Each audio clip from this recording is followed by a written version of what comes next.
285.9 is up first here, and this pair of belted gilts, and there's a lot to talk about here on the south side of this one. The 285s are absolute dirty love and wedding night is the pedigree.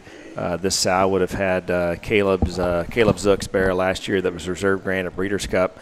She's been a very, very good sow around here. Would have sold a littermate male to this one at the established, I believe, is where we took him. No. The first Lackey sale is where we took him. They're all kind of running together now. But 285s, this gilt's actually a little smaller than those males would have been, obviously.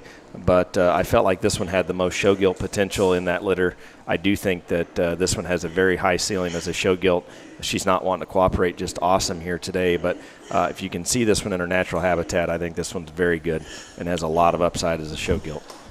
Yeah, as we kind of progress through some of these sows and getting a couple of litters out of them on the ground and getting them fed through the process, you kind of pick up on some things. And one thing that Caleb's bear did last year was start out more immature in terms of his bone work and the skeleton and progressively stouting up. And I can promise you the bear that we sold to Lackeys is one that we got placed back up north and at a Denver home, and it took about 2 weeks, and that thing's legs had tripled in size, and they were almost just a shot too big for an 80-pound pig. And I don't see any reason why this gilt won't follow in those same footpaths.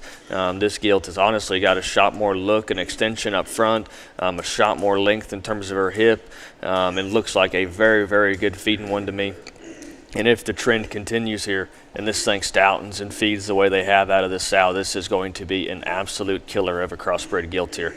Her bend, her range of motion, her look, her proportionality is so good. I mean, this thing looks like she's got blue, clear sky well ahead of her here. I'm a big fan here of this 285 gilt. I always caution to use the word sleeper anytime we're selling anything anymore, but I think this one certainly is a sleeper in this set, mainly because of the way she's acting here and isn't presenting herself quite as well as I'd hope. But this is 285.9.